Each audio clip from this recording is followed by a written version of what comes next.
First News with Keeler in the morning on WIBX and WIBX950.com. The construction. How many? This might be a question for Rob Ashton, but maybe you can answer it. When I look at it, it doesn't look like it's big enough to house a bunch of three rinks. Right. It doesn't look that large, it is that large. It is. Wow. Well, it's got the three floors for the other sports too, right? Well, yeah, but the rinks are on the main floor. Right. Right. The rinks, yeah. And part of that, to part of your issue with that is, as you build these facilities, again, you got the Aud that's the anchor, right? Which has the big spectator piece. You don't need that in these tournament play. Yep. I mean, you have some spectator place, but you're not. Yeah, parents and grandparents. You're basically, simply put, you're not creating three arenas. I guess you're creating three rinks of ice with some limited seating around the side, and very limited in that regard. Will the rinks be their own separate rooms, or will it be rink? 3 games could be going on all at the same time. 3 can be going on at the same time. Okay, all separated in that regard, and so that different activities and tournaments can take place. Because if in the years to come, one is playing soccer or lacrosse, the other two are playing hockey. Who knows? Yeah. You could do. There's a variety of ways that it could be operated. So there is so much activity in that youth sports world. Yeah, there is. It's crazy. There's really is. A lot of money that's thrown around, and we've seen it in our own region with baseball and Cooperstown. It's like another city has developed outside Cooperstown because of that Dreams Park. Well, Field of Dreams has just exploded in terms of what they do. But we've even seen it here in our soccer facilities that we've seen. Whether it's Accelerate, whether it's trying to think of the one in Westmoreland and Rising Stars and some of the others. I've gone by at 6:30 in the morning. They're packed. Yeah, packed. It's on the weekends. And then all through the day, game after game after game after game. It's a big industry. And a facility like this will bring them in from throughout the Northeast. There will, because there's nothing else between. We did that study between Marlborough, Mass, and really like Toronto that come even close to those numbers. Before you go, can I get Wayne in here? He's been waiting. Hi, Wayne. You're on the radio with County Executive Picente. Hi, Miss Picente. I'm only kidding. Picente. That went on for quite a while. I had stuck in my head now. That's funny. Wayne, you get the funny for the day. That's good. That was good. Hey, who comes up with that price scale for the lifeguards for the pools around here? Oh, boy, that's a great question. Depends on who it is. That's one thing we don't. Yeah, that might be a city. First of all, the state, the state, if they do have any, at the state parks in those regard, but the city and the two cities really and the towns. Yeah. I just wonder why it was so low for such an important job. It's like, I think it's like $10.75 they're offering. It's like you can make more at Burger King. Yeah, how can they pay $10.75 when minimum wage is now $12.50 or $12.50? I don't know. That's what they're the children. I'm going to get off and listen. Thank you, guys. Okay, right, thanks, Wayne. Yeah, I'm sorry, I'm at a loss. I don't know the answer to that either. That's one of the things we don't have any rules.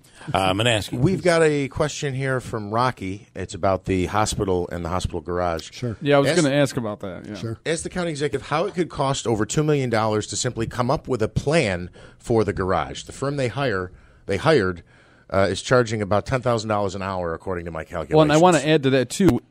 I'm hearing now, and it's ironic that you're paying for something in Utica that's going to benefit substantially Utica. You're paying for a lot of stuff in Utica. I'm hearing now Palmieri is not in agreement to pay for the parking garage. Well, let me take which issue? Let me take one at a time. Yeah, we're pelting you right now. The $2.5 million is for the final design of a parking garage. If anybody's ever gone to an architect for anything, I went for a room in my house and it was a few $1,000s, whatever, crazy or whatever. Just to walk in the door. But this is to design the entire garage, the entire footprint. Which holds heavy things, right? Which holds heavy things, okay. But also the ingress and egress of the garage, the entrances from the street level. It's complete. We have an overview. We need a final design that'll get us to cost with each floor, with the helipad, with all that goes into it. Elevator, you're really talking about. The the $2.5 million is not out of the realm of architectural costs when it comes to facilities like that, whether it's a garage or whether it's a building. I mean, would you call it typical? Pretty much. Yeah. And that answers the helipad question. And where's the helipad? Imagine, and I'd be interested to know what the architect got for putting the plans together for the hospital. Well, I have no idea. Right? I mean, you probably would see out of our league too. But I know in buildings we've built, whether it's at the airport or even reconstruction and even redesign, and various hangars and the Innovari and things like that. You're looking at several $100,000 and up to millions. I mean, depending on what you're doing. I mean, if you have kids, tell them to be either a dentist or an architect. I mean, I think those are the two. Good place to go. Two big fields to go. It's an odd thought, but when you think about, you now know why chain stores.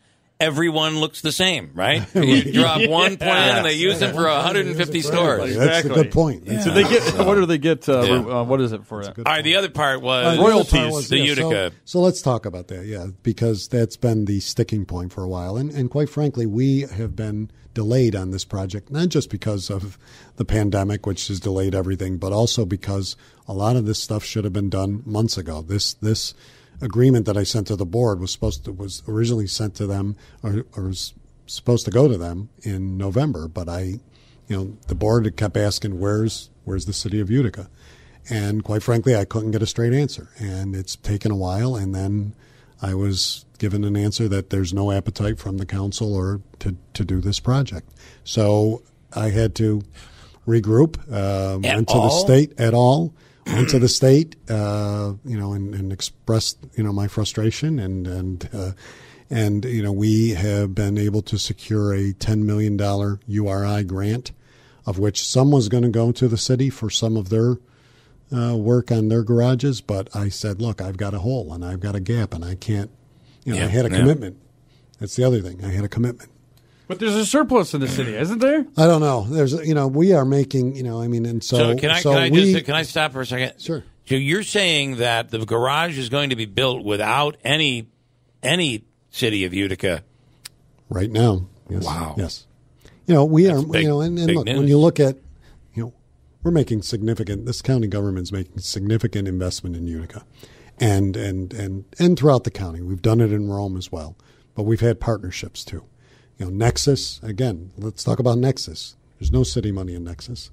And, when we talk about the revenues generated from Nexus, sales tax in terms of that, it's half and half. We split it down the middle. Yeah. That's half and half on the sales tax. But we've got the risk, and we've got to pay on that piece. The hospital garage, which will complement the hospital, obviously, it was the intent, it was the commitment. And, and plus the public side for Nexus, there's spots in there. There's other pieces. It's a public safety concern. And, in terms of helipad, all of those things. So, the fact that the council, and the real frustrating point is that we could never have a clear-cut discussion or even an explanation.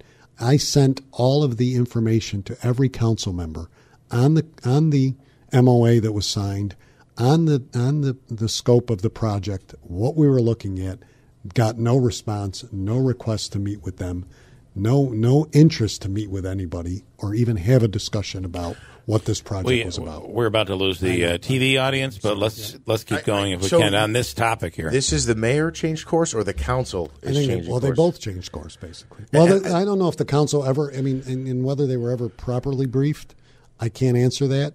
But I can tell you that, and look, I've heard them on your program, different members and others saying, we don't have any money. We can't do it. Schumer was here. How much money are they getting from the Schumer thing? Well, that's they're getting federal a lot more than funds. The county. They're getting $64 million they're getting $64 million. We're getting $44 million.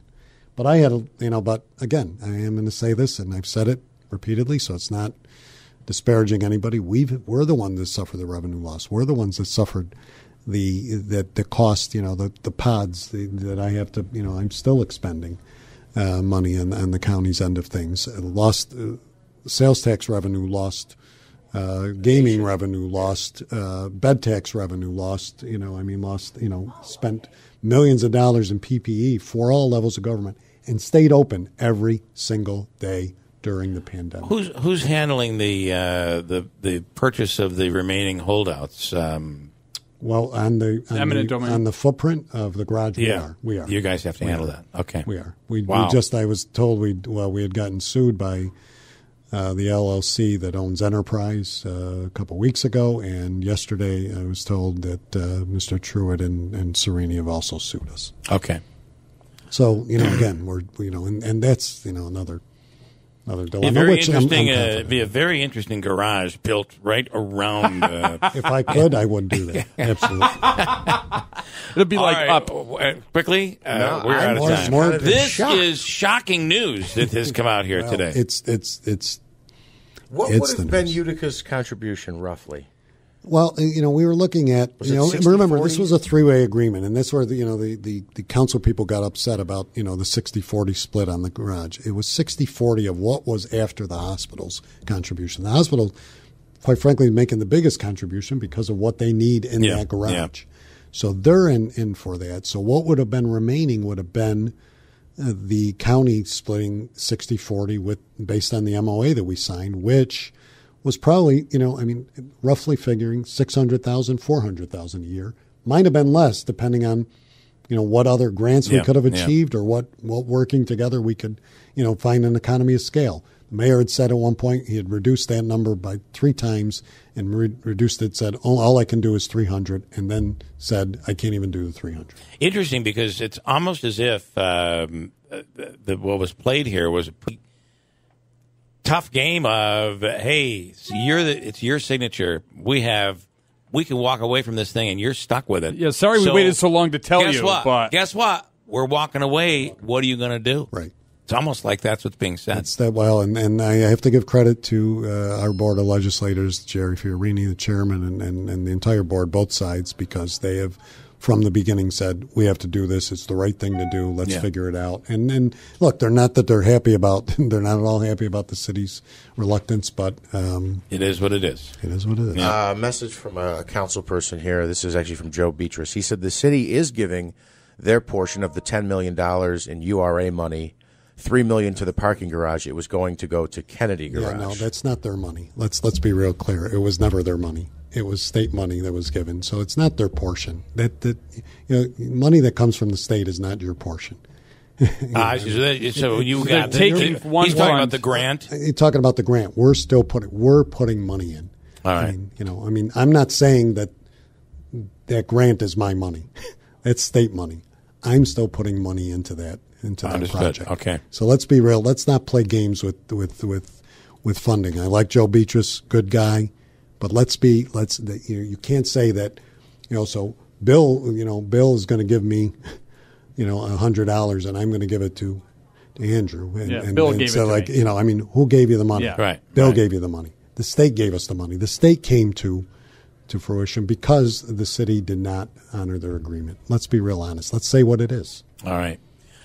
County executive, sometimes you come in, you don't break any news. Sometimes you come in and you throw a few things at us. This is pretty big. Well, I haven't been here, so it's been a while. Hard to I'm saving it up. Hard to get time in. I'm glad you saved it for being on studio. All right, we're never making you hold again. Thank you so much. All right, guys. County executive Anthony Picente. Thank you.